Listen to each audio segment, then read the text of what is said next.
Buenas noches, profesor. Buenas noches, compañeros. Hoy me toca exponerles las crisis políticas y constitucionales con respecto a los expresidentes Pedro Pablo Kuczynski y Martín Vizcarra. En su reseña de organización tenemos que en los últimos años Perú ha enfrentado una serie de crisis políticas y constitucionales que han sacudido su estabilidad institucional. Estos eventos han incluido la destitución de dos presidentes y una serie de conflictos entre el Congreso y el Poder Ejecutivo. Pedro Pablo Kuczynski asumió la presidencia en el año 2016, tras ganar las elecciones, pero su gobierno enfrentó rápidamente problemas debido a acusaciones de corrupción. En marzo del 2018, Kuczynski renunció antes de ser sometido a un proceso de destitución en el Congreso por supuestos vínculos con la empresa Odebrecht. Otros escándalos ocasionaron que esta renuncia marque el inicio de una serie de crisis política en el país. Su sucesor, Martín Vizcarra, asume la presidencia con el objetivo de combatir la corrupción y promover reformas políticas. Sin embargo, enfrentó una constante oposición por parte del Congreso, controlado en su mayoría por el partido Fuerza Popular, que es de Keiko. Esto generó un clima de confrontación constante entre el poder ejecutivo y el legislativo. En septiembre del 2019, Vizcarra disolvió el Congreso, luego de un prolongado enfrentamiento sobre la designación de miembros del Tribunal Constitucional. Esta medida fue controversial y fue seguida por la convocatoria a nuevas elecciones legislativas. Posteriormente, Vizcarra también se enfrentó a acusaciones de corrupción que contribuyen a su debilitamiento político. Tenemos ahora el análisis de la filosofía del derecho en el Perú antes, durante y luego del siglo XX. La filosofía en el derecho en el Perú ha experimentado una evolución significativa a lo largo de la historia, abarcando los periodos antes, durante y luego del siglo XX. El derecho en el Perú estuvo profundamente influenciado en el sistema jurídico español, establecido durante la época colonial, conocido como derecho indiano. Desde el momento en que los españoles llegaron al territorio actual del Perú, comenzaron a imponer sus leyes y normativas para regir la vida legal y social en el virreinato. Las leyes de Indias, emitidas por la corona española, fueron fundamentales en la organización política, administrativa y jurídica del virreinato peruano. Estas leyes establecían la estructura del gobierno y la organización territorial, y regían diversas áreas de la vida pública y privada, desde el sistema hasta las relaciones comerciales y laborales también. El sistema jurídico colonial se basaba en una mezcla de fuentes legales que incluían el derecho romano, el derecho canónico de la Iglesia y las leyes españolas. Estas amalgamas de influencias dio lugar a un sistema legal complejo y jerarquizado, donde las autoridades eclesiásticas y civiles compartían competencias en la administración de la justicia. La Iglesia Católica tenía un papel crucial en la sociedad colonial y sus normas y doctrinas se entrelazaban con las leyes españolas. El derecho canónico influía en la regularización de los aspectos como el matrimonio, la herencia y la moralidad pública. Asimismo, los tribunales eclesiásticos tenían jurisdicción sobre ciertos delitos y conflictos civiles que implican cuestiones de fe y moral. También tenemos, para acotar, la lucha contra la corrupción, que se ha convertido en un tema central en el Perú en el siglo XXI. El país ha enfrentado diversos escándalos de corrupción que han involucrado a altos funcionarios y empresarios, lo que ha generado una exigencia de transparencia y fortalecer los mecanismos de control y fiscalización, así como para promover la integridad y la ética en el ámbito público y privado. En el ámbito de la corrupción en el Perú se ha identificado el fenómeno de la nulificación de impuestos a través de sobornos a funcionarios gubernamentales encargados de trámites. El profesor Hurtado Pozo ha denominado este fenómeno como corrupción y ha explicado cómo afecta la vida en nuestro país. siendo la base de las manifestaciones habituales de corrupción, ¿no? Es fundamental que como peruanos fomentemos y tomemos conciencia de prácticas éticas para enfrentar el sistema corrupto en la sociedad.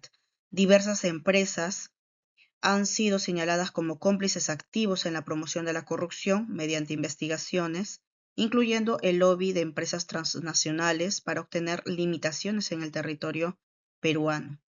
Ejemplos de empresas como Odebrecht han sido acusados de pagar sobornos a líderes gubernamentales, mientras que otras, como Telefónica, que es Movistar, han enfrentado problemas relacionados con la evasión de impuestos. También existen negocios involucrados en prácticas tributarias ilegales debido a la falta de identidades reguladoras comprometidas con el cumplimiento adecuado de los procesos recaudatorios.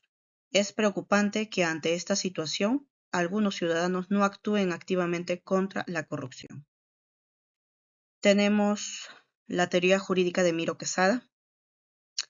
La situación política y constitucional en el Perú durante los años recientes, que incluyó la destitución de dos presidentes, ya antes mencionados Pedro Pablo Kuczynski y Martín Vizcarra, así como los conflictos entre el Congreso y el Poder Ejecutivo, pueden ser analizadas a la luz de la teoría jurídica de Miro Quesada. Esta teoría, desarrollada por el jurista peruano Luis Felipe Miro Quesada, aborda temas relacionados con el derecho constitucional y la institucionalidad del Estado. En esos puntos tenemos la separación de poderes y equilibrio institucional, la crisis de gobernabilidad y confianza institucional, la interpretación constitucional y crisis política, y el rol del Poder Judicial y control de la constitucionalidad. Tenemos ahora en la realidad peruana, político y social, la inestabilidad política, que el Perú ha vivido una serie de crisis políticas con frecuentes cambios a la presidencia y conflictos entre diversas ramas de gobierno. Esto ha llevado a una falta de continuidad en las políticas públicas y una erosión de la confianza en las instituciones. Tenemos en la corrupción, que se ha generado un problema extendido que afecta a diversas esferas del gobierno y el sector público, mientras la efectividad de las políticas públicas y la justicia también se han visto afectados. En la economía tenemos la desigualdad económica, que va respecto al país donde ha habido un crecimiento económico en las últimas décadas, persistentes en una alta desigualdad entre áreas urbanas y rurales, que son marcadas con muchas zonas enfrentando niveles significativos de pobreza en esas zonas rurales, ¿no? En la economía informal tenemos un gran porcentaje de la economía donde opera la informalidad, lo que limita la capacidad del Estado para regular y proteger a los trabajadores y asegurar ingresos fiscales adecuados. En su sistema judicial tenemos la ineficiencia y la corrupción, que enfrenta problemas de lentitud y corrupción. La falta de confianza en la justicia ha sido una preocupación constante, con una percepción de que las decisiones pueden ser influenciadas por intereses políticos o económicos. En las reformas normativas tenemos con respecto que aunque se hayan hecho esfuerzos por formar el sistema judicial, la implementación efectiva de estas reformas han sido lentas y a menudo insuficiente. Tenemos también como los derechos humanos y la sociedad, que son desafíos en derechos humanos, va referente a lo que existe hoy en día, problemas en la protección de los derechos, como la violencia de género, la discriminación hacia los pueblos indígenas y la falta de justicia para víctimas de abusos. En la teoría del derecho justo de Miro Quesada, cabe precisar que propuso una visión del derecho que enfatiza la justicia social y la equidad a la aplicación de las leyes. En su enfoque se basa en los siguientes principios: la justicia material, donde abarca no solo que debe de ser formal, es decir, la aplicación literal de la ley, sino también material, considerando las circunstancias concretas de los individuos y buscando soluciones equitativas que resuelvan desigualdades. En la equidad, en la aplicación de la ley, tenemos la manera de aplicar equitativa, adaptándose a las circunstancias específicas para garantizar que los resultados sean justos para todas las partes involucradas. En la protección de derechos fundamentales, el respeto y la protección de los derechos fundamentales son esenciales para asegurar que todas las personas reciban justicia de manera adecuada. En las reformas y adaptabilidad, tenemos que la ley debe de ser flexible y adaptarse a los cambios sociales y económicos para mantener su relevancia y efectividad. En la participación y la transparencia tenemos que la participación ciudadana y la transparencia en el proceso judicial son fundamentales para fortalecer la confianza en el sistema de justicia y asegurar que el derecho funcione de manera justa. En la aplicación de la teoría del derecho justo en Perú, tenemos que las reformas judiciales, como la eficiencia y la transparencia, abordan la corrupción y la ineficiencia en el sistema judicial, debido a que faltan implementar reformas que no solo mejoren los procedimientos, sino que también promuevan la transparencia y la rendición de cuentas. En la protección de derechos fundamentales, pues debemos desarrollar políticas y reformas que aseguren la protección efectiva de los derechos fundamentales, especialmente para grupos vulnerables como las mujeres, los pueblos indígenas y los trabajadores en la economía informal. La creación de tribunales especializados o la mejoría de los servicios legales para poblaciones podría ser una medida efectiva también.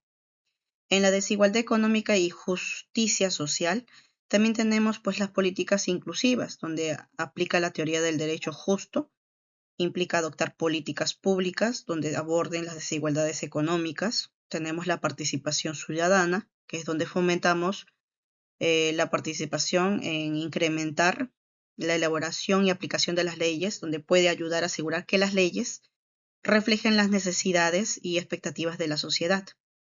Tenemos ahora en la educación jurídica, que tenemos la promoción de la cultura jurídica justa, donde mejora la educación jurídica para jueces, abogados y el público en general para ayudar a promoverlo. En conclusión, la filosofía del derecho en el Perú ha evolucionado de una perspectiva colonial hacia un enfoque más orientado a los derechos humanos y la justicia social. Reflejando así los cambios en la sociedad peruana, la teoría jurídica de Francisco Miró Quesada ofrece no solo un marco para abordar la crisis política y constitucional del país, sino también subrayando la importancia de la separación de poderes, la estabilidad institucional y la interpretación coherente de la Constitución.